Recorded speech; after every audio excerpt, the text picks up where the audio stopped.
Alright. Just check my channel here. Hopefully we're live. Let's see.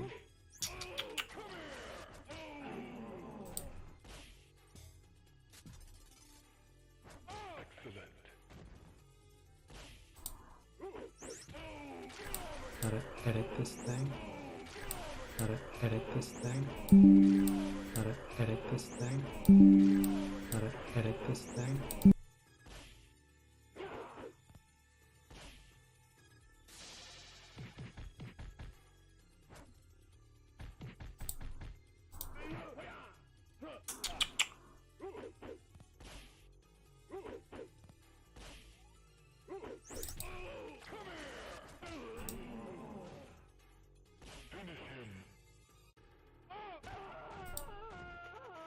I think we should be good. Sub-Zero wins fatality.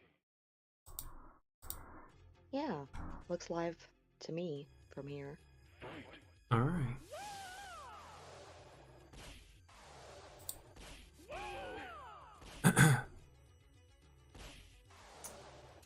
I think we should be good. Yay. Sub-Zero wins. All right, guys, what's up? It's Jack, and welcome to the Friday Night Podcast. I've got my co-host here with me, Laura. Say hi, Laura. Hello, everybody. So, today I basically wanted to just get on here and talk, and sooner or later I wanted to do this anyway, and I always want to have a co-host with me. So tonight it's Laura, some other night it might be somebody else. And ooh, one other thing that I forgot to do. See, this is me not being prepared ahead of time. I gotta tweet out the stream.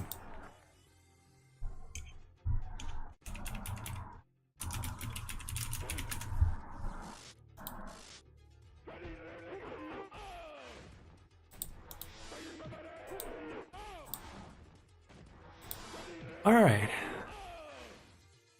There you go. We should be live right about now. All right. So, actually, you know what? I'm going to view this on... Actually, no. I'm just going to view it where I'm at. All right. So, yeah. So today, like, the funny thing about this is that I wanted to get on here and just talk about games that are not Call of Duty. And I wanted to do it live. So, and of course with a co-host. So, say hello, Laura. Hello, everybody.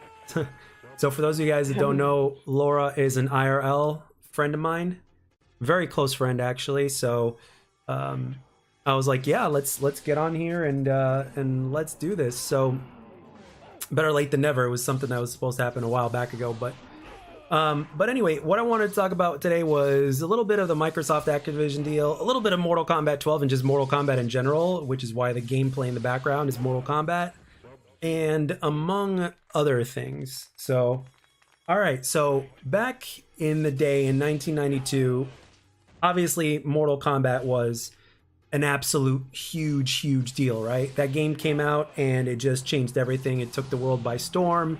And then the games after that just kind of repeated the process, right? So, yeah, it was a major phenomenon. Now, I am a hardcore Mortal Kombat player, but it still affected people in a way that hardly even played video games or whatnot. Laura, from your point of view, what was it like back in the day when Mortal Kombat was starting to gain traction? Now, obviously, it started in 1992. But how did you hear about it? How did it all come to be for you? Well, yeah, so I was introduced to video games by my friend Jamal. He lived across the street from me in my neighborhood where I grew up. And yeah, it was he was my best friend. And we would play video games in his den. And my friend Ryan, and this other kid Billy, who was a little bit younger than us. We would all sort of watch and rotate and play together. And he had different systems, Sega and Nintendo, and yeah, we would just kind of rotate around, and yeah, it was that's pretty much how I got introduced to video games, was just from being a tomboy and just chilling with the boys. There was another girl in the neighborhood, Shauna. She was Jamal's cousin, actually, and I would chill with her too. But yeah, it was mostly like a boys' club. So that's basically how you got introduced to Mortal Kombat? Pretty much, yeah, and a lot of other video games too.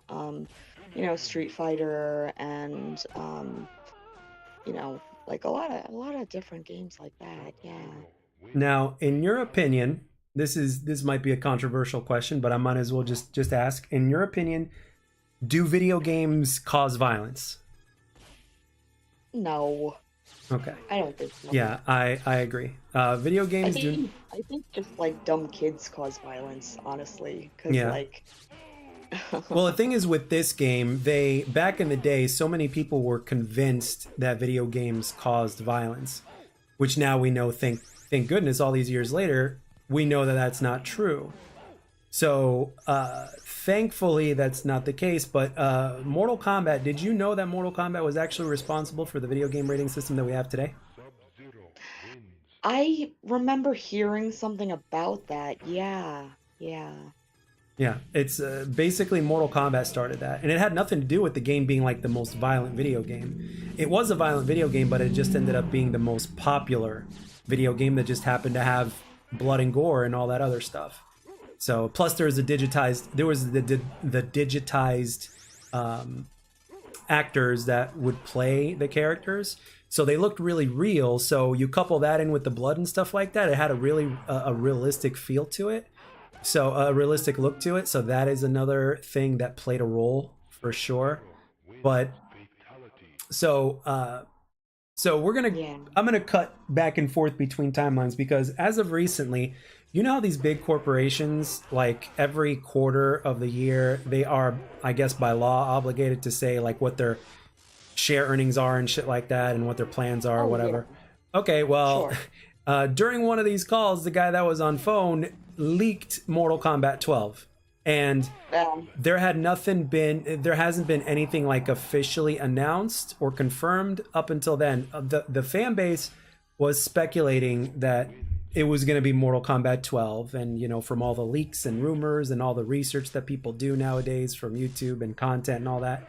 So Mortal Kombat 12 was kind of leaked in that aspect, in that way. But the thing that I found very interesting was that basically there's a part of me that thinks that it might not completely be a fighting game, or it might not even be called Mortal Kombat 12, or that it might have been done on purpose, like just in some way, shape, or form. It might have been done on purpose somehow, some way. They might have leaked it on purpose. I don't know. I mean, obviously, it's possible that they didn't, and it was all an accident. But with that being said, So what do you think? You think it's like some sort of narration, storytelling plus I would fighting? love for that to be the case. Like, okay, Hogwarts Legacy took the world by storm, right? I actually bought it the other day, and I haven't started it yet. But Hogwarts Legacy obviously took the world by storm. There's absolutely no debating that, no doubt about it. They literally recaptured Hogwarts and put it into the game. There's a shit ton of things to do in the game. It's absolutely like amazing. Everybody was like had mixed opinions about it. I mean, mixed hopes about it and stuff like that. It might be good, might be bad. Like especially when you get something from like a book or a movie license or whatnot, and you put it into a game. Most of the time, it doesn't end up very well. So there's the whole like most of the time, games that are adapted from movies or vice versa or whatnot, whatever it is, it usually doesn't end up very well. But Mm-hmm. this is True. not the case for Hogwarts Legacy. It is like literally like the developers did a tremendous job of literally taking the world of Harry Potter and putting that into the game. Because Mm-hmm. so like I would love for the developers to do something like that with MK. yes, to build the world and yeah. Like, I would love for them to do that. Like, I want them to, like, usually it takes them anywhere from 2 to 2.5 years to make a new Mortal Kombat game with today's technology and all that kind of stuff. Back in the day, it took obviously a lot less time. But nowadays, obviously they have a lot more people working and stuff like that. Like, my thing would be for them to make an open world RPG style game that will be similar to what Harry Potter did with what they did with Hogwarts Legacy, but with continuing the Mortal Kombat story from where Mortal Kombat 11 left off into Mortal Kombat 12 in an RPG open world style type of game. Because that would be really interesting. Yes, it would. Because, well, the Mortal Kombat games are very rich in lore, right? So if you have... Now, I'm not necessarily suggesting that they should go and do a retelling of Mortal Kombat 1, 2, and 3. I'm not saying that at all. But what they should... I think they should make the next sequel based off of that. Because back in 2011, when they made Mortal Kombat 9, it was basically a retelling of Mortal Kombat 1, 2, and 3 through their story mode and everything else they put in it. So, they've already done that. So it's like, it really wouldn't, even though it would be cool, it wouldn't be the best idea for them to do that. So part of me thinks that Mortal Kombat 12, or whatever it's going to be called, right? Part of me thinks that it's going to be, it might be something different. It might not be just a straight up fighting game.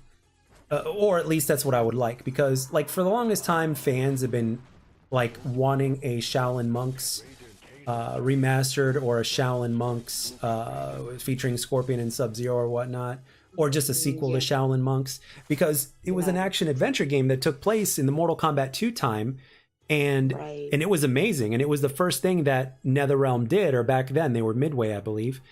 It was the first thing that they did back in the day that was different than just fighting games. And NetherRealm has expressed over the years, from Mortal Kombat versus DC universe, from Injustice 1 and Injustice 2 that they did, they basically have basically hinted at that, like, hey, we're capable of doing this, or hey, we can do this, or we're interested in doing that. Like in their Mortal Kombat games, like in Mortal Kombat, let's say 6, Deception, right? What they did with that game was they had these different... different game modes within the game. So they had a conquest mode, which was like a game in and of itself, and it had some RPG elements and open world aspects to it. So I remember people like loving that, and they're like, that would have been really cool if it was its own game. And they're 100% right. It would have been cool if it was its own game. So it's like, well, fans have been wanting this for a while.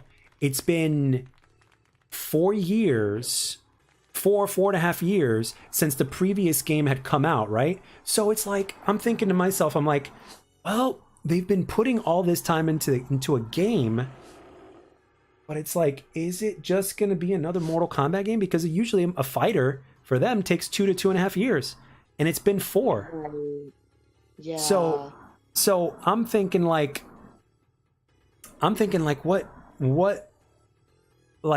what are they really working on? They must have been building.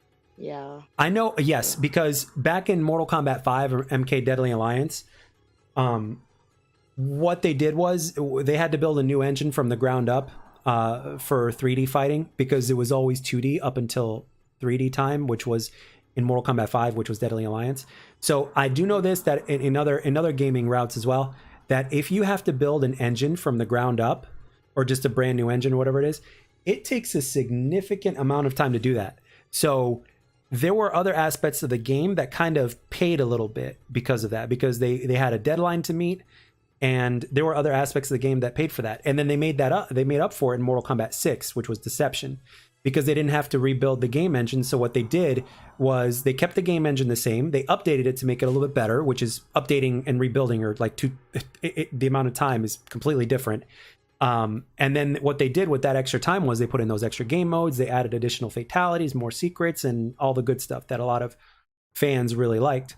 So basically that's what they did. So in my opinion, I'm like, well, I know with everything with everything that's been going on over the last couple of years has delayed a lot of things. But my guess would be if it was just an all-out fighter like they've done before, it wouldn't have been delayed that much. I mean, you're not going to double the time usually, but and Warner Brothers bought NetherRealm, I believe it was. So basically, and we know how Warner Brothers is, and you know how they want things to come out in a deadline and stuff like that. But I don't know if NetherRealm kind of limited them to do in a way, in terms of how they were going to do that and everything. I'm not sure. But one thing I do know is all that extra time that they put into the game, that is going somewhere, right? That's going towards something. So I would love for the next iteration of the story to be Mortal Kombat 12, but with the continuation of the story of, you know, what happens after Mortal Kombat 11, but in different form. Who knows? They might be doing both at the same time. I don't know, because you can implement the fighting game into an RPG game, but it's just done differently. Like I think they can add the fighting game part of it into like maybe side quests or some shit like that. I don't know. I'm not sure, but man, because I'm looking at what Hogwarts Legacy did. By the way, speaking of Hogwarts Legacy, the guys, I believe they're Avalanche Studios, the guys that made Hogwarts Legacy. Those guys basically like they made a name for themselves with this game alone. The last game they made, I think, was Cars 3, which was obviously based off of a Disney Pixar movie. But now with Hogwarts Legacy, it's like they really went all out, and everybody, especially Harry Potter fans, are just absolutely thrilled with the game. They're just like, they're thrilled, to say the least. Like, they're amazed of just how they were able to take everything that was in the books and in the movies and then like put them on so well into the world. And it's like, it just makes you want to look around. It's like, wow, they got every nook and cranny, they got every little detail right. So some people are saying, since the game has already made money and has become a commercial success and a financial success, that they're going to make a sequel to it. And it's like, well, it doesn't make sense for them to make a sequel to it, in my humble opinion. I think what these guys need to do is just specialize in turning franchises like this into games and putting them on there, like things from movies. Like, so in my eyes, here is what sticks out to me more than anything else, and it was just very clear to me. I think these guys need to make a Lord of the Rings next. I think, yes, because Lord of the Rings is a huge world. It's got so much lore, so much story. And I did a poll, and my Twitter poll is a very small place, right? But 8 people decided to vote on it. And over 60% of the people that voted said that they liked Harry Potter. Oh, I'm sorry, that they liked Lord of the Rings over Harry Potter. So yeah, I do. I personally would love a Lord of the Rings like choose your own adventure sort of RPG. yes, That would be amazing. yes, Yeah. yes, I wholeheartedly agree. And I'm not even an RPG player. However, if you take an action, like if you take like I'm just getting into it. Like I've basically all but stopped playing like multiplayer shooters, and I'm just catching up on other games and stuff like that. So I can tell you that like just the thought of that alone thrills me. And it's like, I think the RPG genre is obviously an amazing genre. A lot of people love the genre, and it's a fun genre to watch. Like if you were to watch a streamer or somebody play it, or just watch playthroughs of it, it's a lot of fun to watch. So but the thing is, like, when you take something that so many people are familiar with and you literally create a video game out of it, and you take the lore and you make decisions and stuff like that, possibly create your own character or play as the main character or whatnot, or whatever it is, like it's a whole other thing. Like it's one thing when you can play a game, it's another thing when you can watch a game. But what if you could do both? So because in Mortal Kombat versus DC Universe, right, what NetherRealm Studios did was they were the first to do a full-on story mode, like a legit story mode for their like single player campaign or whatever, or a campaign, so to speak, or a story mode. So they were the first ones to do that for fighting games. It was unheard of in fighting games. It was always like an arcade ladder, or it was like some sort of half-assed thing. But NetherRealm with Mortal Kombat versus DC were the first to do that, and then ever since then they've done it. And I think some other studios are going to follow suit. But even if they don't, when you create something like that for your game, it's like that proves right there, as well as your track record of putting other things in your game in previous titles that you obviously didn't have to do. It proves that you're capable of doing such and such. And plus you hear it in the comments, you hear it on Twitter, you hear it on everything. What's up, Wolverine? Thank you for the kind words. We love having you here, brother. Thank you. Oh, Wolvie, hi. And please feel free to get in on the conversation, my friend, because it's going to be a really good conversation. You know, because there's a multitude of things that I want to talk about over here, and you got the classic Mortal Kombat gameplay back in the background. It's just an overall good time. So, and speaking of which, Wolverine, I want to ask you a question on this. Like, with the popularity of Hogwarts Legacy, right? And wouldn't you love to see a Mortal Kombat game that was like a full-on open world action RPG similar to like Hogwarts Legacy, but obviously with the Mortal Kombat twist? Because like a part of me not only wants it, but believes that that's what NetherRealm is working on. Even though it's been announced that it's Mortal Kombat 12, it could be a troll. It could have all been by design. You never know, especially with, you know, Ed Boon being, you know, and they always want to surprise the crowd, right? And Mortal Kombat is obviously full of secrets. So I'm thinking like it could be something else. Plus they've spent so much time in developing this game. Now granted, there was everything that was going on with you know what, but of course Shaolin Monks, right. But bigger. Yes, look at that. We were just talking about talking about Shaolin Monks. Abso-fucking-lutely. Shaolin Monks is legendary. And how many people have been telling Ed over the years, we want a Shaolin Monks remastered or a Shaolin Monks featuring Scorpion and Sub-Zero? I mean, wouldn't you love that? I mean, you in demand, yeah. Yeah, I mean, I would absolutely love that. And Shaolin Monks was incredible. I played that game, I bought it, and I was thrilled with it. Absolutely thrilled. And so were my friends. We co-op that shit. It was great. They managed to also put in fighting game elements from their games that they're known for into that game. So it's like, you know, they could do it. A part of me truly believes that they're doing something different. There's just no way, even with everything that had happened over the last couple of years, there's no way that NetherRealm would take more than twice the amount of time that it takes for them to create a fighting game in this day and age, just for them to release another fighting game. In my opinion. Yeah, I think your suspicions are valid. You're right, especially with the time frame. Yeah. Oh yeah. It's gonna be in 2023. We know that. So, but the question is, what is it? And NetherRealm is huge now. They have so many people working on their game. Did you know that in the original Mortal Kombat 1 and I believe 2 as well, there were only 4 people working on that game? Oh my god. It was Ed Boon, John Tobias, Dan Ford, and John Vogel. Those 4 guys. Oh. And 3 of them are still working on Mortal Kombat to this day. Oh my god. The other co-creator, John Tobias, left after MK4, I think he left, if I'm not mistaken. Don't know why or whatnot. I don't know if there was any, I don't think there was any drama or anything like that related to it, but, and that's another thing that I was thinking about actually last night. Wouldn't it be cool if John Tobias actually came back? Like, and put his little input on it, because he is the co-creator. Like whenever Ed Boon speaks about who he is or what they're discussing him, it's like he never is referred to or said to be the creator of Mortal Kombat. It's always co-creator, because it was him and John Tobias that did it. But I would love a Shaolin Monks. Like the gameplay right now that you're seeing in the background is MK2, which is, in my opinion, the best Mortal Kombat ever. I agree. And it was also the one that just took the world by storm. Mortal Kombat started it all, and then Mortal Kombat 2 just grabbed everybody.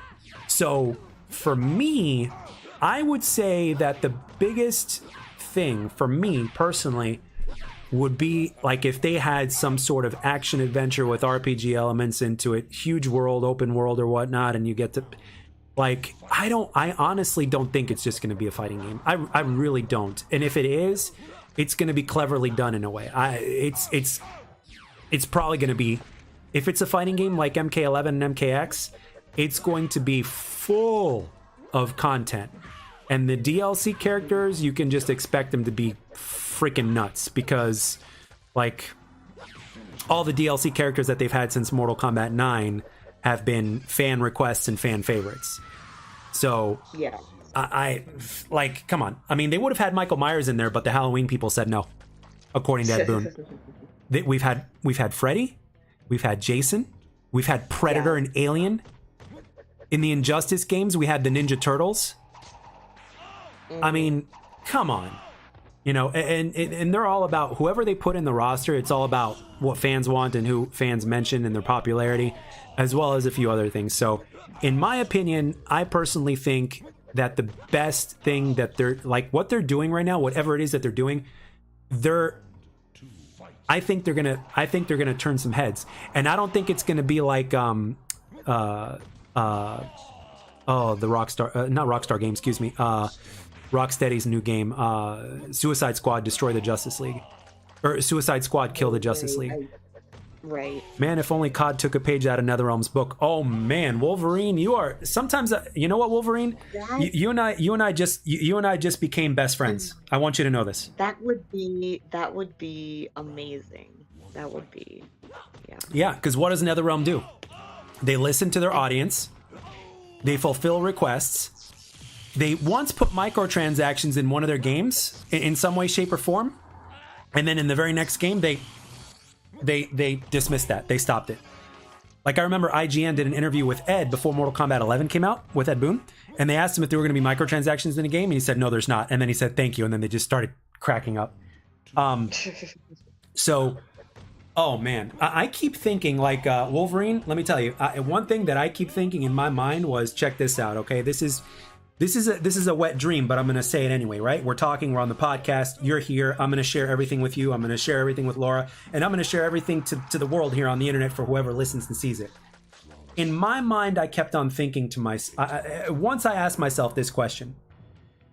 Now, these developers I'm about to talk about is, they don't create first-person shooters like COD. However, I asked myself, what if Sony Santa Monica was in charge of Call of Duty?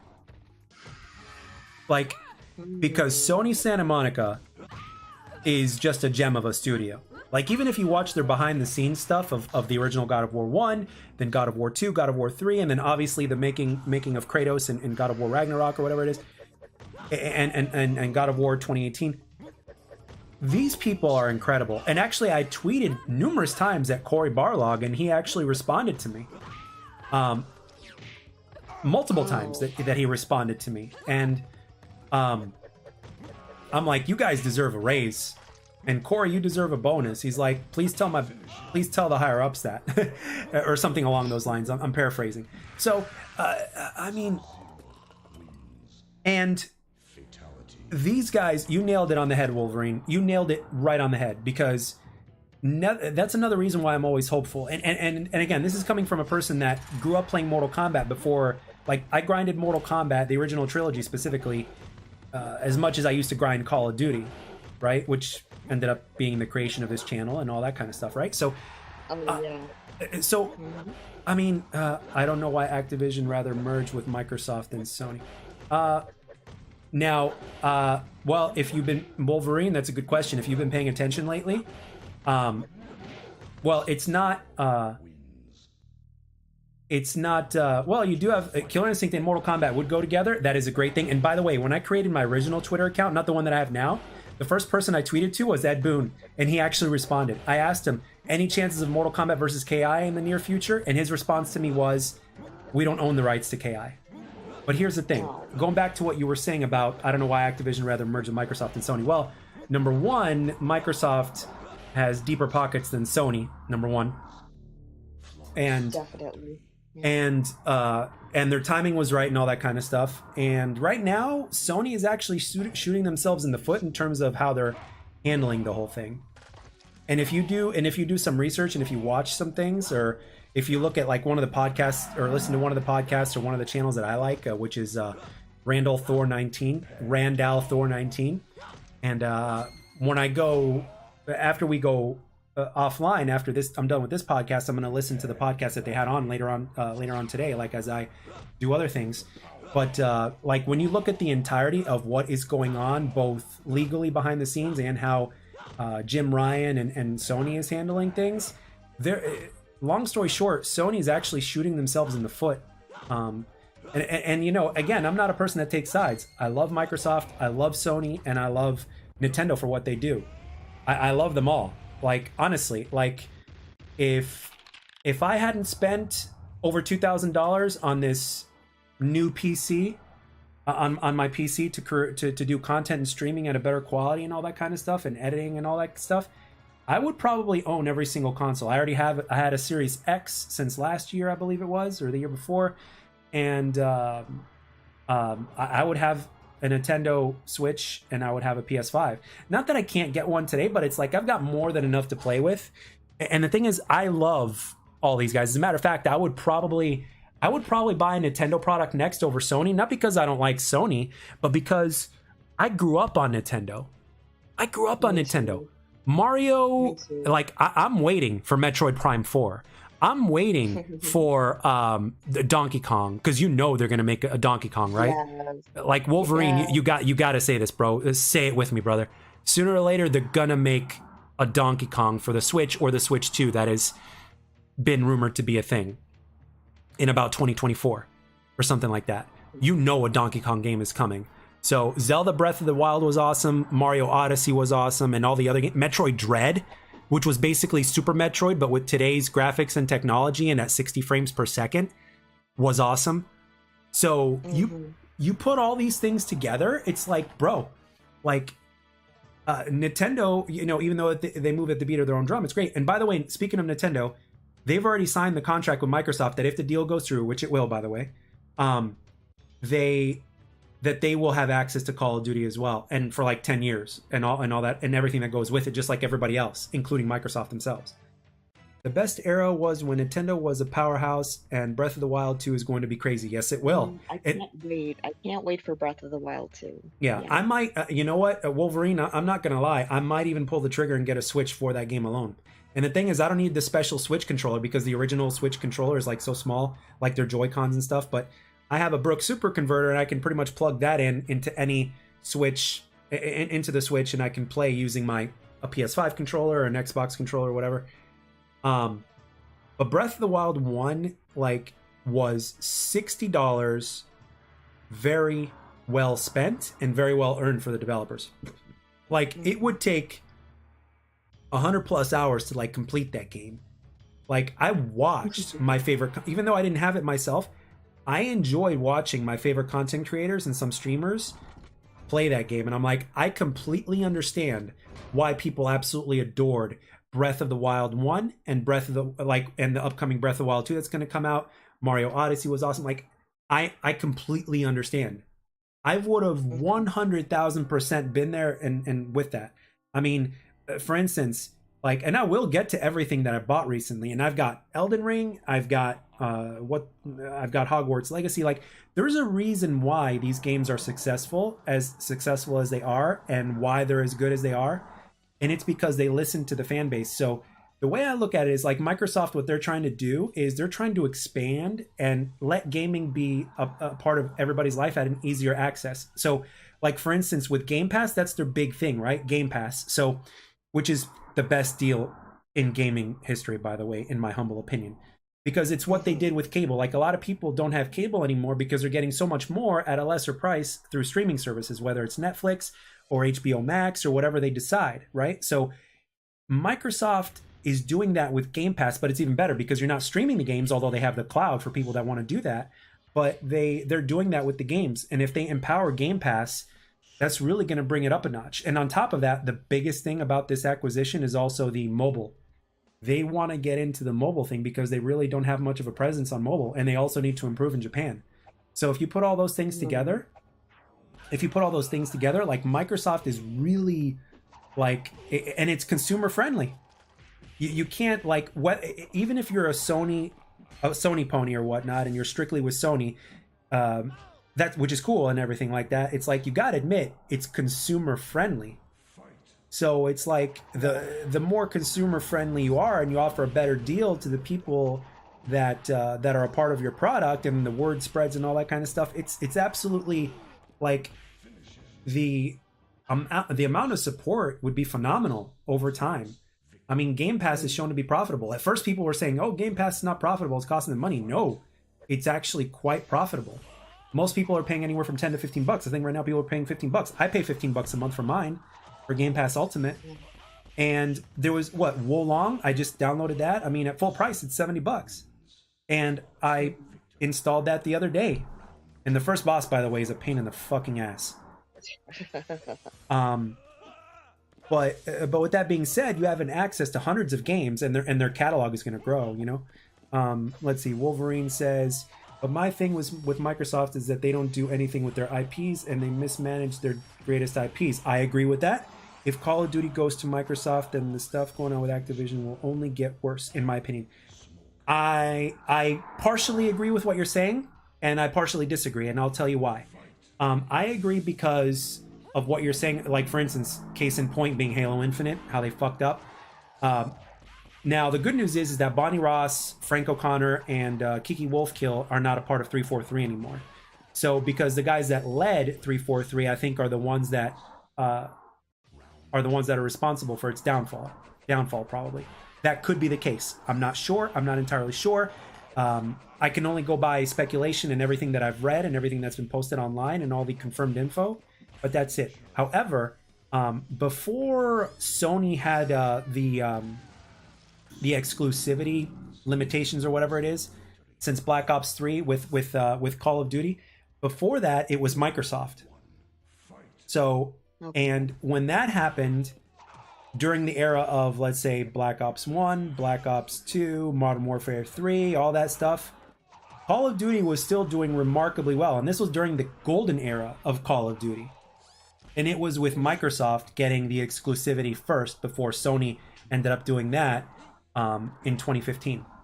And the reason why that happened was because Xbox fucked up with forcing people to try to get the Kinect and all that kind of stuff, and making people pay an extra $100. Plus it had to be online only originally, and so, and on top of that, it wasn't as powerful. It wasn't at a full 1080p either. So it was they fucked up in many ways, and the combination of those things are what caused that to happen. And obviously now with Phil Spencer taking over, things have gotten better. But there's still a lot of improvements to be had, and I wholeheartedly agree. And trust me when I tell you, I am just as skeptical as you are in terms of Microsoft being in charge of this, and that, because of how they're handling their own IPs. I totally get it. I 100% get it. You know, but I think also, optimistically speaking, it's just going to take some extra time for Microsoft to get their wheels going, so to speak, for Microsoft to really turn that corner. And I think it's going to start this year, fingers crossed. A few more months to go, we're going to get Redfall, which I specifically am very much looking forward to, and I made a decently lengthy video about that. And then we have Starfield. The one thing that I'm skeptical about Starfield is that their main guy really loves 30 frames per second because the game looks better, right? But this is 2023. 30 frames per second should not even be a thing. 60 should be the minimum. Even with a big game like that, 60 frames per second should be the minimum. And some people would even agree that that's lenient, you know? Wolverine says, I'm okay with exclusivity deals. The only thing I don't agree with is complete acquisition. Now, I know about the 10-year promise, but they can release one game one time, and until that's up, and turn it into an Xbox and PC. They could, but it wouldn't. You're absolutely right, 100%. And you're right to be skeptical about that.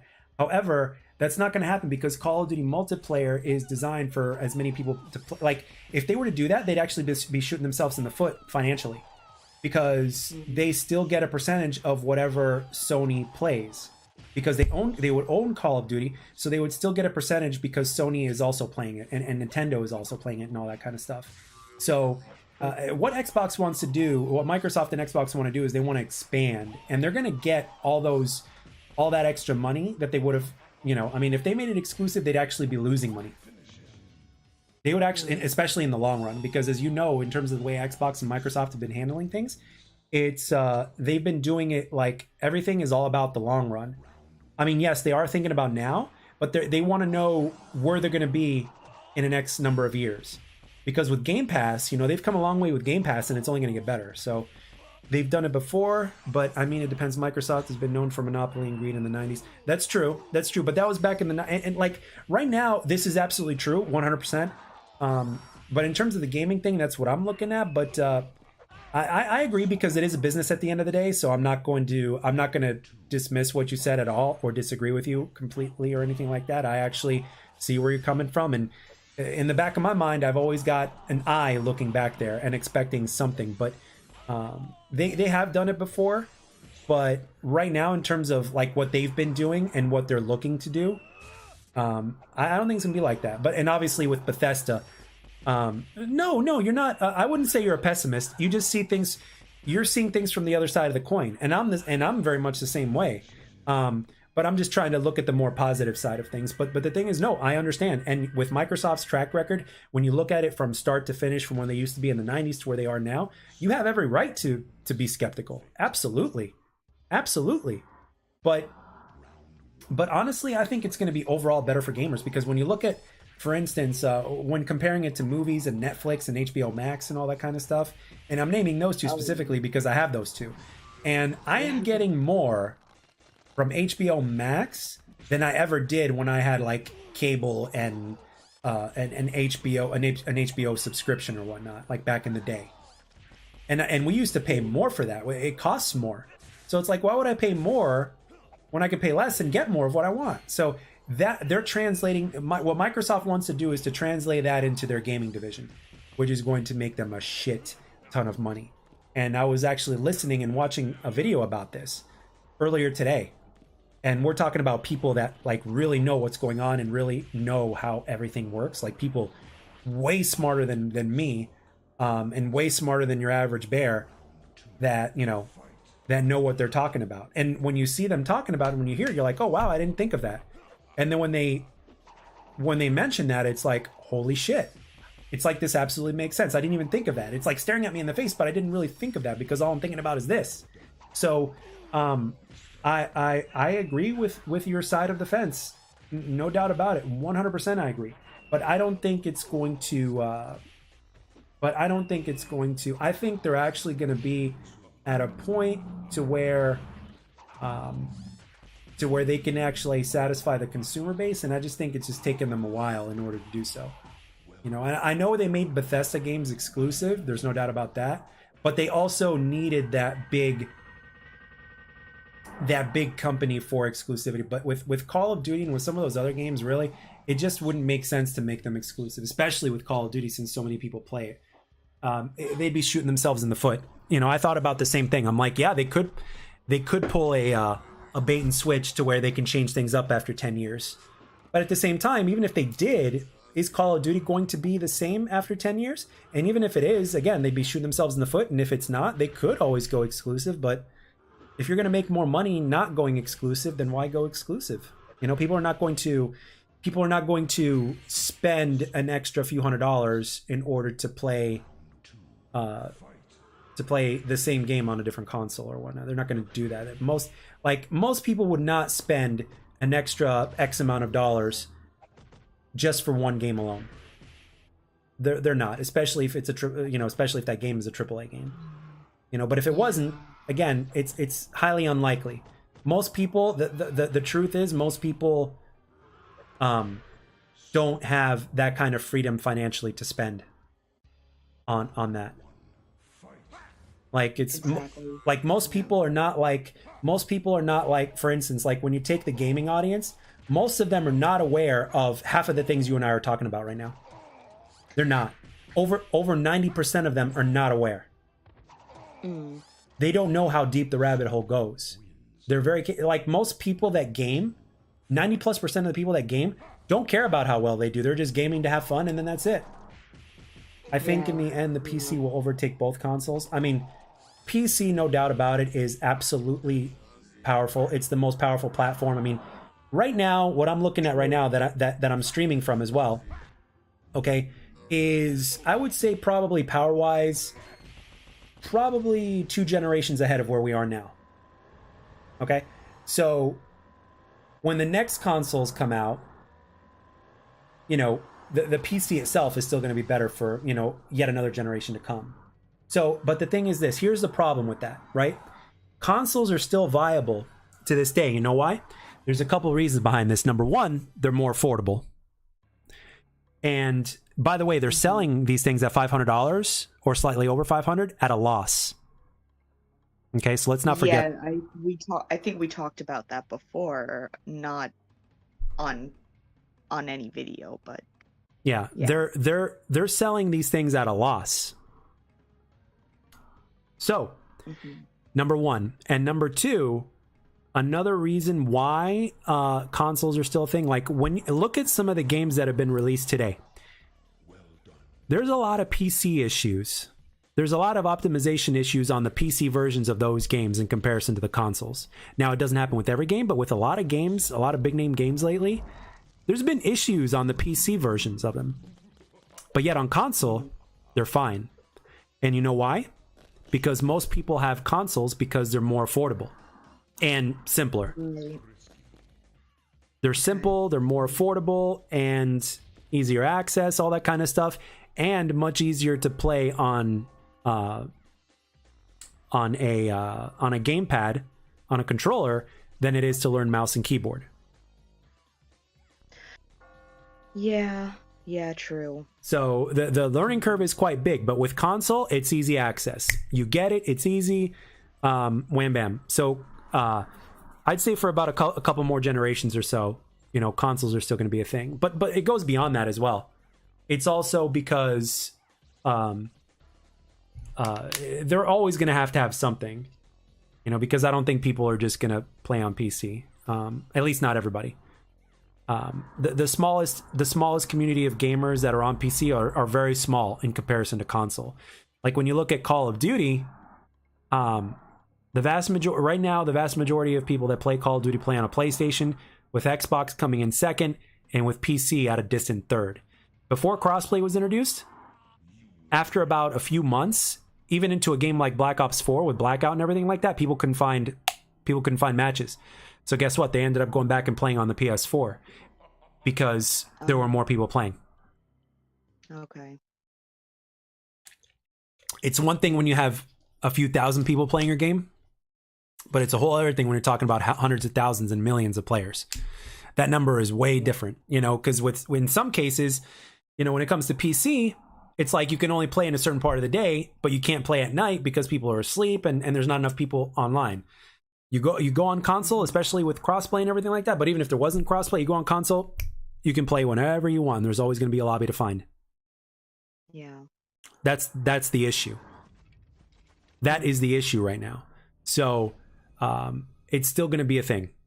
It's still going to be a thing. So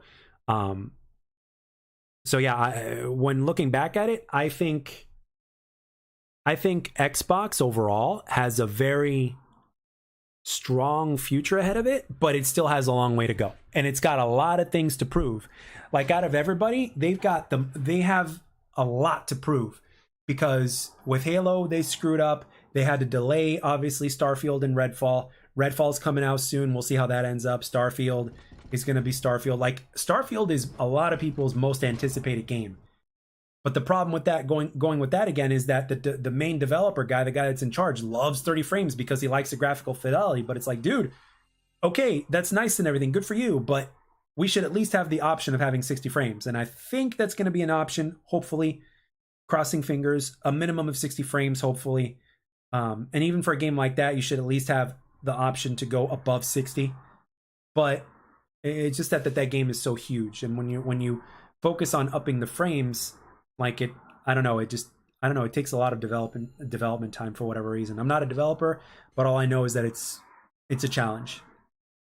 So yeah, and Microsoft wants both these games out in 2023 because, quite frankly, they in the gaming division, they're in third place. I think Nintendo's in first, Sony's in a close second, or vice versa, and then you got Xbox at a distant third. So that's what they need. They need like everybody's like, well, Xbox doesn't have anything. Well, it's like, okay, they may not have much right now in terms of exclusives, but they've got the best gaming deal in history, and they're about to complete an acquisition of Activision Blizzard. So, because when you think about it, think of all the games in their catalog. Like I'm gonna look online right now. I am gonna look on the internet right now, and just to be sure I don't miss anything, I am gonna go to, let's see, Activision Blizzard games. Okay, let's see. Among major intellectual properties produced by Activision Blizzard are Call of Duty, Crash Bandicoot, Guitar Hero, Tony Hawk's Pro Skater, Spyro the Dragon, Skylanders, World of fucking Warcraft, by the way, which is huge, Starcraft, which is also huge, Diablo, huge, Hearthstone, Heroes of the Storm, Overwatch, and Candy Crush. And I don't even think that's everything. Yeah. I don't even think that's everything. I forgot about Candy Crush. Yeah, and it makes them a lot of money. Oh yeah, those in-app purchases are, yeah. Yep. Oh, and there's a name that I saw in here. It says right here. Let's see, what does it say? The CEO, Bobby Kotick, or however you pronounce his last name. Let me tell you, that is the best thing about them buying it, is that Bobby Kotick is likely going to go bye-bye. Like he's no longer going to be involved. So, and people are going to be answering to Phil Spencer. So the work environment's going to be a lot better than it was under that. So yeah, it really, leadership is a big deal. It really, it controls everything. The morale, it's really fascinating, not just in this industry, but in all industries. Yeah.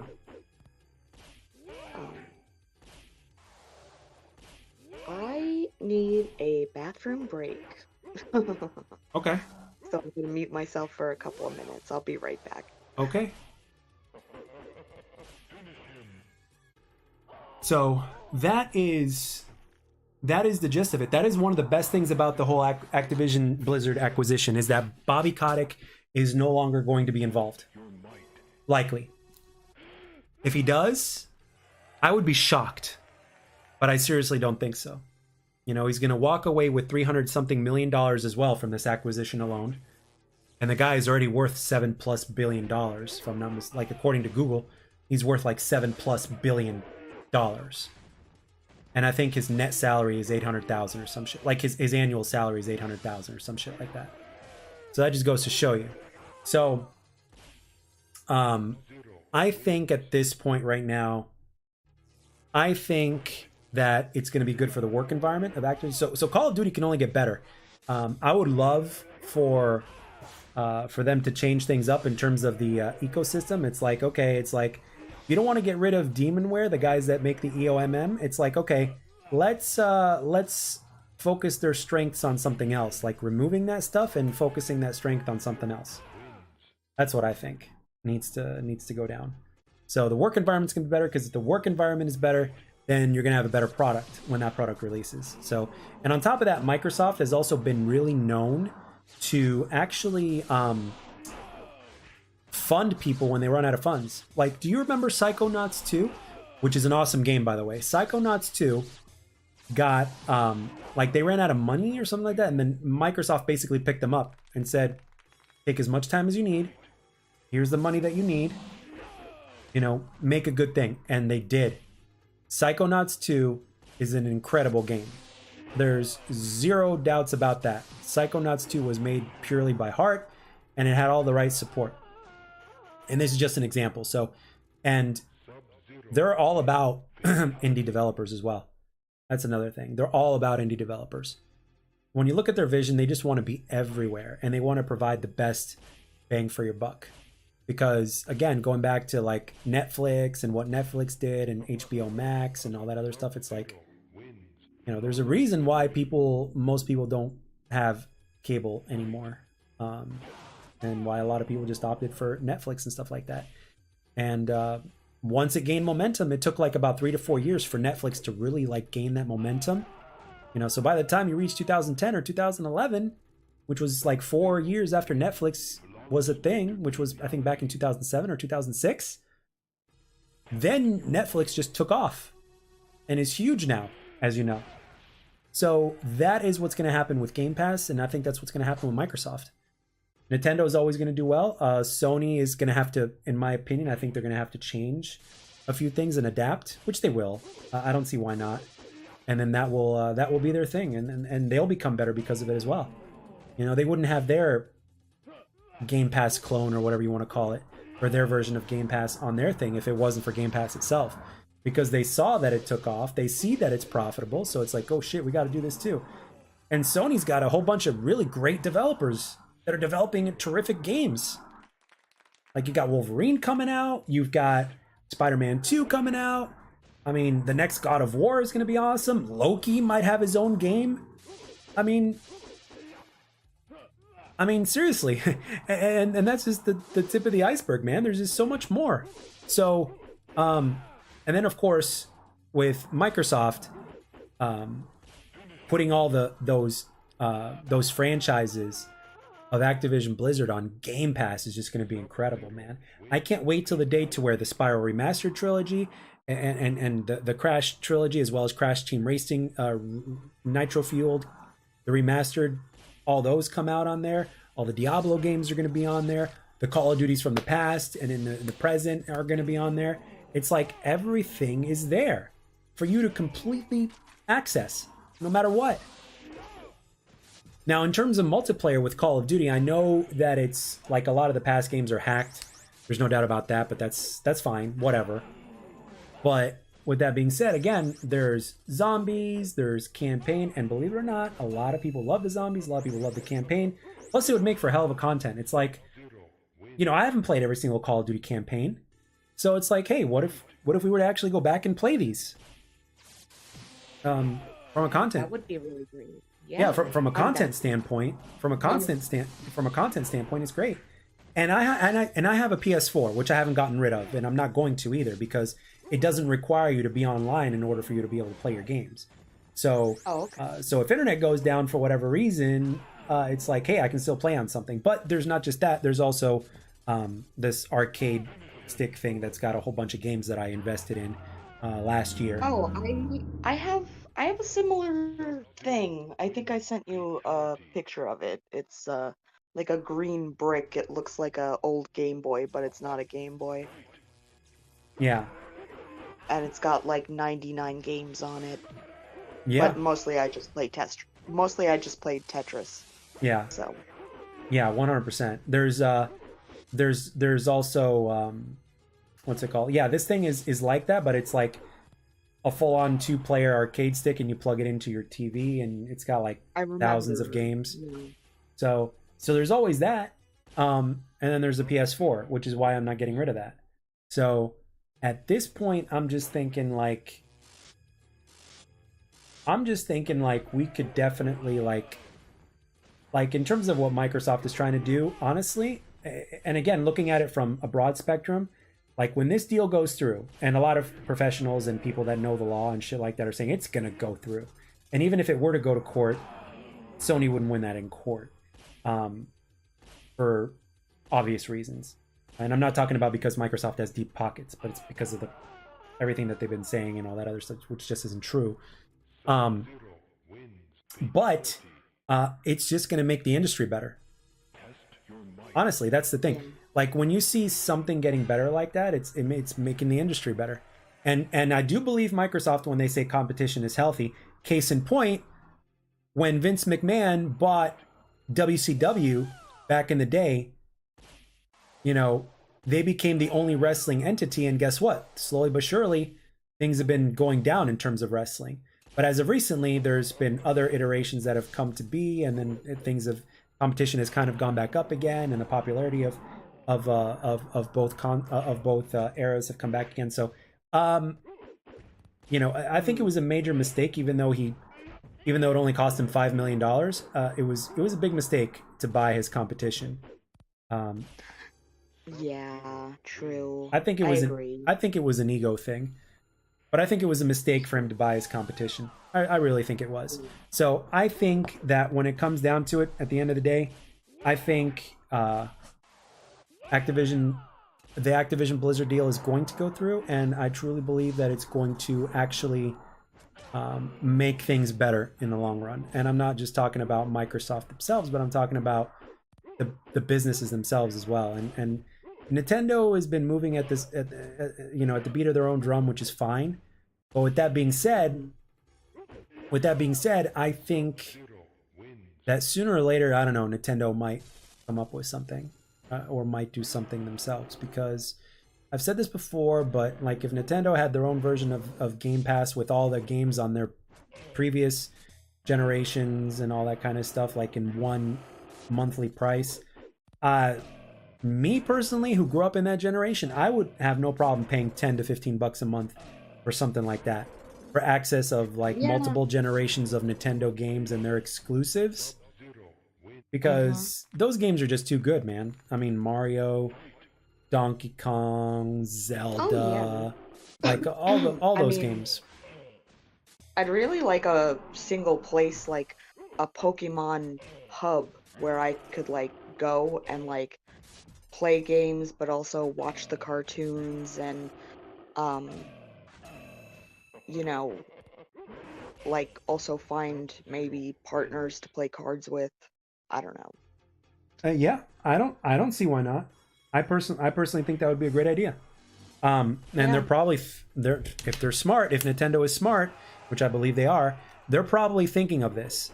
You know, they haven't done anything yet, obviously, but they're probably thinking of this. They're very likely to be thinking of this. So I think that sooner or later they need to do it, because it's something that is very consumer friendly. And right now, Nintendo, even though you are getting what you pay for the most part, they could be a little bit more consumer friendly, especially when it comes to like the quality of their online thing.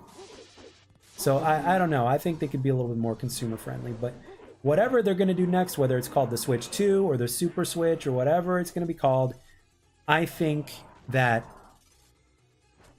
it's going to be good. And I think any game that's going to come out for that is going to be good. Because Nintendo doesn't make bad games. I think we can all pretty much agree on that. Like Yeah. Zelda, like Luigi's Mansion. I mean, and I'm talking like every single generation of Nintendo. hmm I mean, Smash Brothers. I mean, come on. They don't make bad games. No. So you're pretty much guaranteed that with Nintendo. And when you look at games like Breath of the Wild and the upcoming Breath of the Wild 2 or Mario Odyssey, which are two of the bigger exclusives for Nintendo, like those games are very well worth the $60, hmm because Yeah. they have you playing for a ridiculous amount of hours if you want to complete it, let alone beat the game. So I think that it's going to be a hell. I think if the time comes to where Nintendo actually makes their own product, or comes out with their own product that's like similar to Game Pass and similar to what Netflix does with movies and stuff like that, and you actually download the games and stuff like that instead of streaming them, and you have access to like generations worth of games, I think that is gold. Like absolute gold. Just pay $15 a month. You know, $10 to $15 a month, and you have access to like all these different games of multiple generations, and it's like, bro, you know, I'm still surprised that Nintendo hasn't done the achievement thing yet, or the trophy thing, because PlayStation's got the trophy thing to where if you do certain things, you know, you get a trophy and you have a gamer score and stuff like that, and the same thing with Microsoft and achievements and stuff like that. Like, I'm like, That's interesting. yeah, I'm like, bro, like they don't have to do that. You don't have to do it, but it's nice to have. Everybody else has done it. I mean, it doesn't necessarily mean that you have to, but if it's that good, it's like, why not? I mean, you're not really, you wouldn't be losing anything from doing it. Mm-hmm. So Yeah. Right. So I don't know. I would love it if Nintendo were to do such a thing. So what else did I want to talk about in this episode? Because we're also going to be doing a lot of these, so I'm like, there's going to be a lot of things to talk about. Lots of different games you can have in the background, stuff like that. Oh, there's also like, I have this. I don't think I did this the first time you got on when we did an episode. It wasn't live, but I didn't do this, and I did this with a few other of my guests, and I'm going to do it with you. So there's a little show that I used to watch back in the day called Inside the Actors Studio, and the actors would get asked these very interesting questions that was brought up from days on end, and I kind of put my own little spin on it. So it kind of gives the viewer a little bit more insight about you without being like personal, so to speak. Okay. So I'm going to ask you, what is your favorite word? Can I curse? No, because that's another question. Oh. Hmm. I guess I can't say my favorite word. Well, what is your favorite curse word is another question, but like I'm talking about, like, what's your favorite word? Just a regular word that you like. It could be anything. I don't care how goofy or whatever. It could be anything. Well, cake. Cake. Okay. Cake. That makes sense because you love to bake. That makes sense because you love to bake. All right. And it's just fun to say. Uh-huh. No, not a problem at all. Okay, let's see. What sound or noise do you love? Oh, my cat meowing. I knew you were gonna say that. I knew you were gonna say that. There's just no way. All right. What sound or noise do you hate?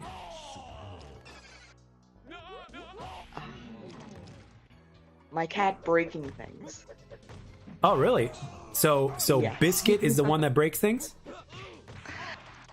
Yes, sometimes. It's really... Yeah. On purpose? Oh, yeah. Yeah, to get my attention, sure. Okay. All right. All right. All right. I'll ask it now. What's your favorite curse word? Fuck. Okay. Let's see. Top 3 places to travel that you've never been to. Italy. Australia. And... Greece. Okay. Let's see. There was a time where I wrote this down for everybody. Let's see.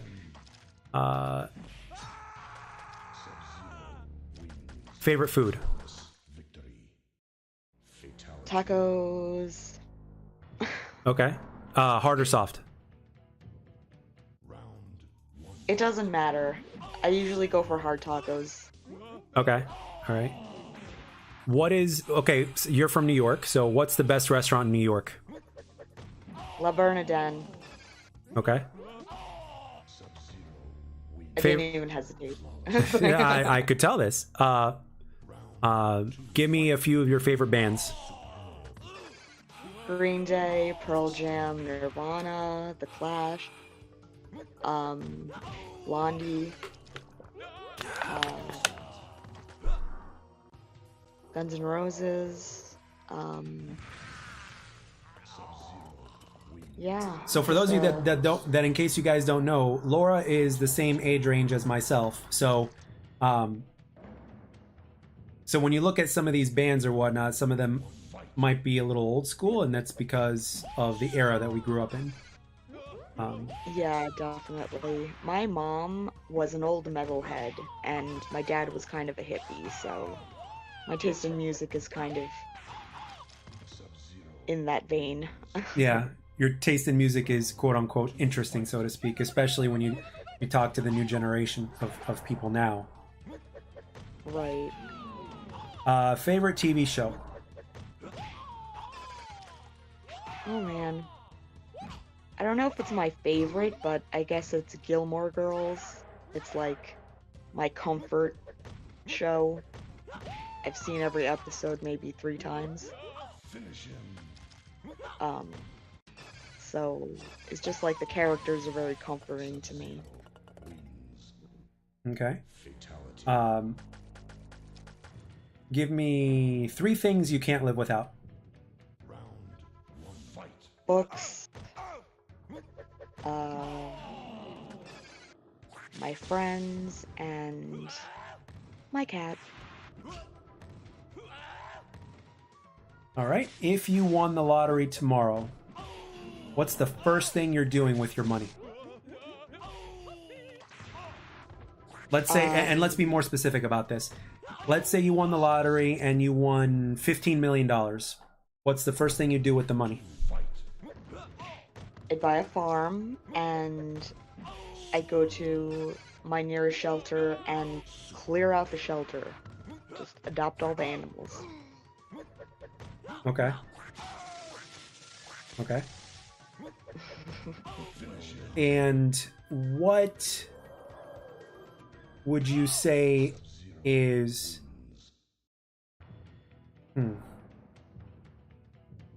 That's actually an interesting question. If I were to say, give me some of your favorite movies, what movies come in mind? Batman, the first one, the original. Schindler's List, absolute masterpiece. I have like a weird taste in movies. There's this one movie that I watch maybe like every few months. It's called 5-Inch Hero, and it's actually free on YouTube. It's got Jensen Ackles and Danielle Harris. She's married to Jensen Ackles now. And it's just a really cute movie. It's about a sub shop and the characters in it, and it's just like really cute. I don't know. It gives me like homey vibes. You know, 5-Inch Hero could easily be something else. Oh, I know. That's kind of like the joke in the sub shop. Yeah. Speaking of joke, Cocaine Bear. Oh yeah. I can't believe we have this many Sharknadoes. I know. What a time to be alive, right? Yeah, it really is unbelievable. But when you look at the movies that have been really successful in the past, can you really be that surprised? Probably not. All right.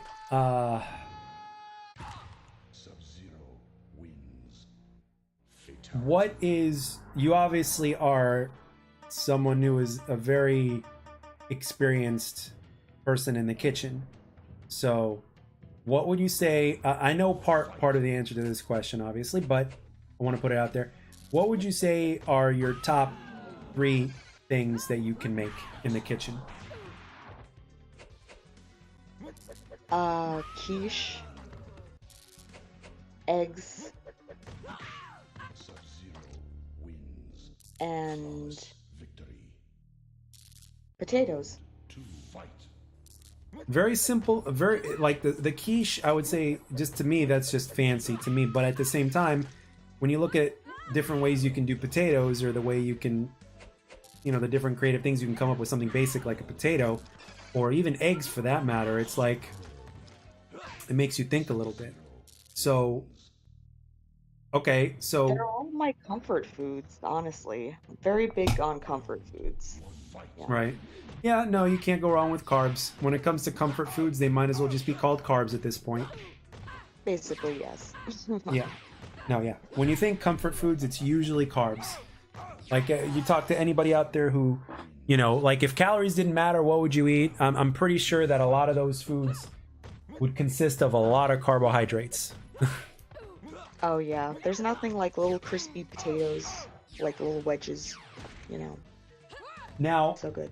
you obviously are not like you're not playing a shit ton of video games all the time, but Um, you are well, you're still a fan, right? Like or am I mistaken? What are you playing? well, I'm playing Tetris like every night for maybe 30 minutes or so. I play the Seeker's Notes, and that's like a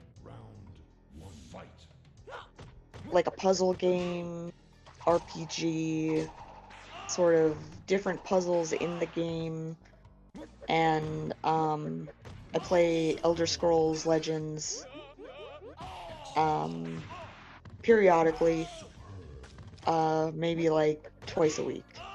So I don't know, maybe Ne- like Now, would it be safe to assume that you are um someone who is a fan of gaming and to a certain extent knows what goes on, despite the fact that you may not play as much as, like, let's say someone like me, for instance? Would you say? yeah, Okay, so true. in the gaming world, personally, what would you like to see come out next? Like earlier in this cast, I basically said how I would love, you know, a Lord of the Rings RPG by the guys that made Hogwarts Legacy, or a open world RPG made by NetherRealm or something like that, which I partially think that they might be doing, but I don't know. Just kind of a wet dream at this point. But what would you personally like to see? I don't care what it is. It could be anything at all. Like what would you personally like to see? What is your kind of personal wish list, or something that you want to create, or just maybe something you're looking forward to that we didn't discuss? Okay, so hear me out. Uh, we're hearing you. There is this author, her name is Anne Rice, and she's created some very rich worlds. Uh-huh. And there is this one character named Lestat, and I think that playing him in a video game would be awesome because he's a vampire and he's lived through hundreds of years, and you could build very rich worlds playing him. And um we can pull from the movies, the um Interview with the Vampire, the Queen of the Damned, and we can finally get into the missing movie between the two, which is called The Vampire Lestat, where there's a lot of gore, there's a lot of blood, and there's a lot of story, there's a lot of lore, and I think it would be incredible. I really do, if it was done right. So which version of Lestat did you like better? The Queen of the Damned version with Stuart Townsend, or Interview with the Vampire with Tom Cruise? Oh, Tom Cruise. Yeah, Tom Cruise was Lestat. So For okay, real. so basically what we got with Stuart Townsend was a friendly Lame. kid version of the character, and basically Tom Cruise was like literally the book put it in a movie. Yes, exactly. I feel bad for Stuart Townsend because I don't know. I don't know why they cast him. Like, I don't know. I don't think it was. I personally don't think it was the casting. I think it was just the writing. Because Yeah, Lestat in Interview with the Vampire, we have to admit, was written better than Stuart Townsend's version of Lestat. yeah. The first movie was the best movie for sure. And the only reason the second movie is any good is because of Aaliyah and Korn. Yeah, of course. Corn. Yeah, and of course Aaliyah. Um, Yeah. okay. So basically, in other words, what you're saying is you would like a movie with where you get to play as Lestat, and like any specific type of genre. Like, do you want it to be an action game? Do you want it to be a first-person Oh, game? Do you want it? I want it to be an action game for real. Yeah. I want it to be like I want to be able to play him like in the 80s in the punk band, slaughtering other vampires. I want to be able to play him in the 16th century, um, killing wolves in the forest. I want to be able to do like a plethora of like all his experiences through the centuries. Okay. Yeah, Okay. That's interesting. You know, yeah, because yeah. you would think with you would think with the popularity, I don't know if it's the times or whatnot, but the thing is, like, you would think with the popularity of some of these things from the past, it's like I'm surprised we haven't seen more. Like like we haven't seen a Blade game, at least not in a long ass time. I We know. I'd haven't love a seen, Blade game. like, there's a lot of things we haven't seen, but at the same time, you just never know. Sometimes when it comes to things that are quote unquote retro, there's like a time and a place for that. Like sometimes the retro just comes back and goes back into style, and then there's other times to where it just seems like retro is just retro, and then it just kind of becomes popular whenever it becomes popular. But yeah, no, Yeah, I don't see I don't see how that's I don't see why not. I think that would be a very interesting game if they did it. I don't see why they can't do something like that. One day I got to get Six Shot in here with you at the same time and see, like, because I think you two would be really great in the podcast at the same time. yeah, And she's our age range as well, so I think there's going to be a lot of things that you guys can relate to. So, yeah, yeah. um, but but yeah, no, I think that's interesting. I think if you were to, I don't, but the question is, like, Who would else wants this game? you took the words right out of my mouth, but in a different way. It's like, how popular is Lestat? Like, how popular? Like, did Interview with the Vampire do well? I think it did, but I don't know. Yeah, I thought that there would be like a resurgence in popularity because there is a new reiteration of Interview with the Vampire into a series right now on AMC Plus, but I guess it didn't do very well. Yeah, yeah. Yeah. I know Anne Rice was like really good at what she did, and she's definitely one of those authors. But with that being said, when you're looking at the general population, it's like, how popular is she really? Like, that's another thing. Unfortunately, it's like things And like that. the people who read her in that age range, how popular are video games to them, you know? Yeah, yeah, that's another thing. But they could do it if they wanted to. They can make it interesting out of it if they find a way to make it interesting. I don't see why not, because you know you've got, you know, the vampire thing going on, and then you've got all the multiple different abilities and stuff like that. They could do something interesting with that if they wanted to, with using Lestat's name and his story to kind of put the pieces together. They probably could do that, but okay, okay. So is that the one thing that sticks out the most? Is a Lestat video game? Well, also I was gonna say, there was something else on my mind. Oh, Sabrina the Teenage Witch, based on the Netflix series. Because the Netflix series was done really well, and I would love to explore that world more. Um, like, because it is based on a DC comic, so there's a lot of crossover that can happen. So I was curious about that. Um, I always thought that was very interesting. You know, there's the witchcraft element, and you could play from different characters. You could be Salem, the cat, that turns into a monster. You know, you could be one of the ants, and one of the ants also does some transformation magic.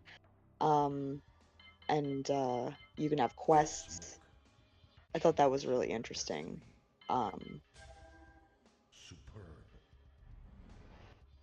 Okay. Okay. All right. Interesting movie question here. Name a few movies that you think should never be remade?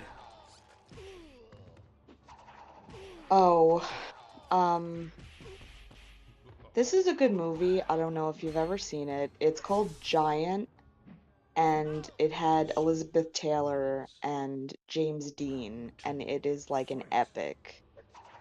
And people have tried to bring up screenplays for it, and it's just a no-go.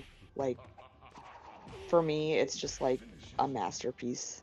It's about an oil baron, and James Dean is like this sort of poor um oil uh like he's trying to strike oil, and he finally does, and he strikes it rich, and he's like new money to this old um oil family, and he like rubs it in their face that he um struck oil and is rich now and stuff like that.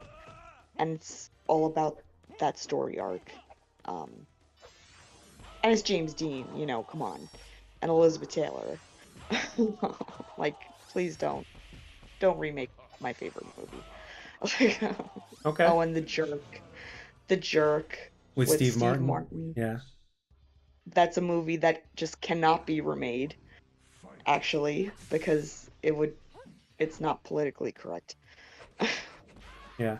One of these days I'm going to well, when I finally get him on here, I'm going to do a solo one with him, the half ton hammer, and then later on, well, I would like to get like, if I could get you, Six Shot, half ton hammer, all in the same podcast, that would be cool. Because the rule is you don't want to go more than 4 usually, but obviously there's going to be more at some point to where there's going to be different people as well. But with that being said, especially since we're around the same age range, I know that a lot of people are gonna have you guys are gonna see eye to eye on things when it comes to that. As well as even my audience. I was shocked to find out that a lot of the people that watch my stuff are actually like pretty they're older, there's no little kids hanging out in my stuff most of the time, so which is good because that's what I wanted, but yeah. So we're approaching about an hour and a half, so, and it is the first one, so I guess we can stop it here. I'd like to thank our sponsor, Magnum Condoms. No, I'm just kidding. No sponsor here. Yeah, wouldn't that be cool? Trojan Condoms sponsoring this. It'd be like, hell yeah, that'd be nice. Ribbed for her pleasure. Yeah. But yeah, I mean, sometimes you just never know.